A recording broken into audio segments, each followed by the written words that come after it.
Do I need a data protection officer or do I need a EU representative? What does a DPO do? And all other confusing questions relating to DPO role. Let's talk about these in this video.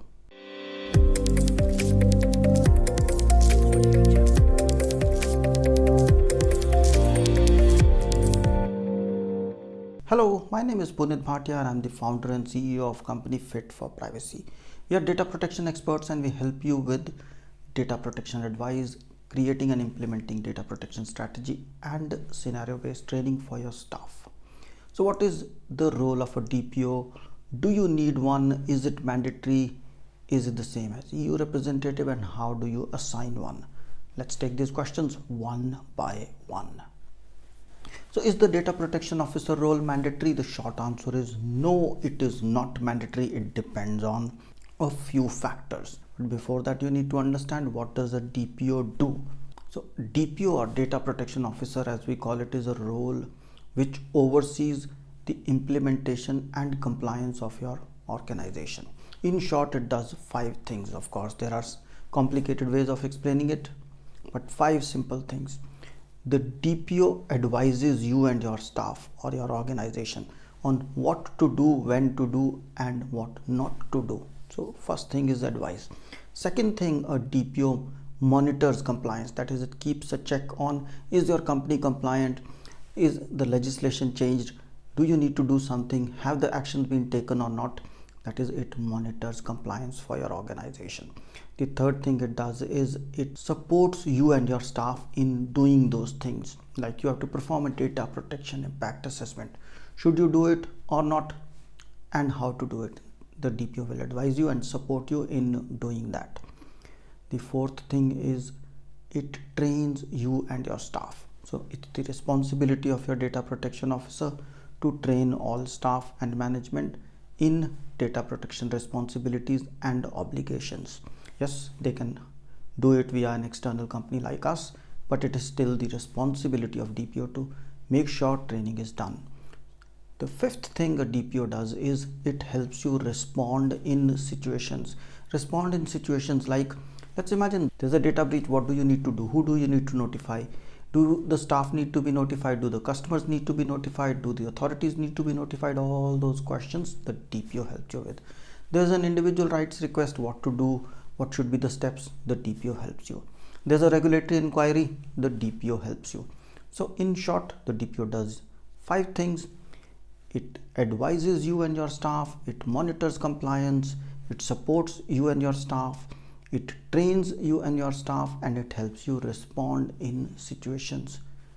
So that is what a DPO does. Now the question is this the same as EU representative? Is DPO the same as EU representative? No, EU representative and DPO are different. So a DPO is to be assigned when a company has an establishment in the EU. And an EU representative is to be assigned when a company does not have an establishment in the EU. While the DPO is responsible to help you and your company become compliant or be compliant, oversee and monitor compliance, the EU representative, on the other hand, is purely your spokesperson or representative towards the authorities and data subjects. The EU representative is based in EU while the company is based outside of EU. In DPO case, both are usually based in the EU. Now, at the start I said data protection officer role is not mandatory, but who needs to assign one and in what circumstances? Yes, the DPO role is not mandatory. It depends whether your company needs to assign one or not. If you are a government body or a public body, you must appoint a DPO. If you are processing personal data on a large scale, that is millions of records, like a bank, like an insurance, like a telecom provider, you must appoint a DPO. If you are monitoring individuals on a large scale or processing sensitive personal data like a hospital or a healthcare institute, then you also need to appoint a DPO. So when processing is at large scale or you are a public or government body, you must appoint a DPO.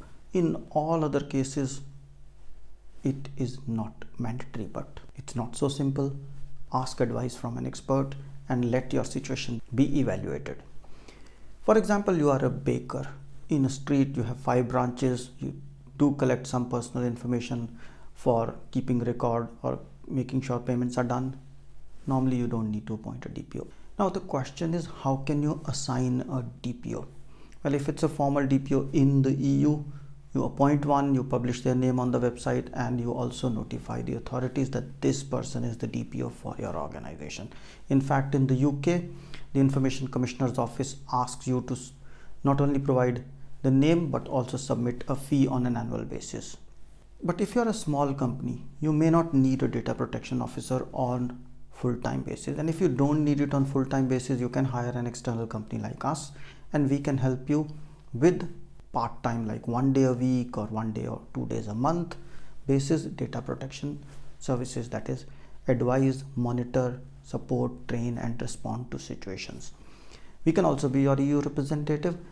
The other option is, you can say you don't appoint a DPO, but you have a privacy consultant or advisor, like I'm a privacy advisor for many of my clients. So that's another thing you can consider, which means you still have the required knowledge and skills in the organization whenever you need them. So in short, what do we talk about?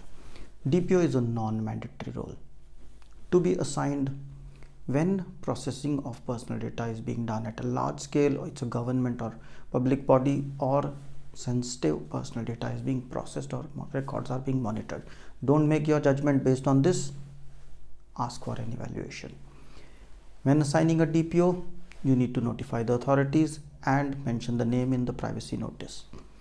Then a DPO helps you in advising, monitoring, supporting, training and responding to situations relating data protection compliance. And DPO is not the same as EU representative. EU representative is a role for companies which are not based in EU, that is, they do not have an establishment in EU, and the EU representative helps them being a spokesperson in front of the authorities and data subjects while liaising with the company on a regular basis. Basically, as the name suggests, EU representative of your company in the EU.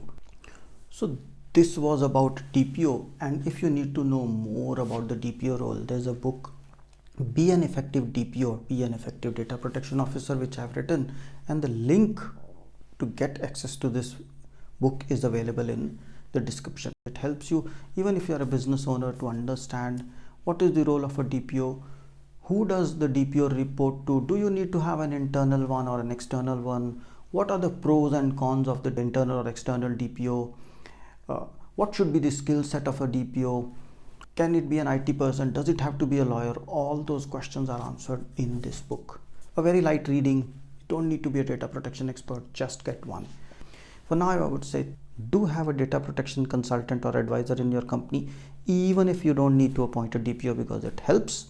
If you like this video, click like, comment, subscribe and share it with a friend, and press the bell icon because your support matters. Keep protecting data and stay safe.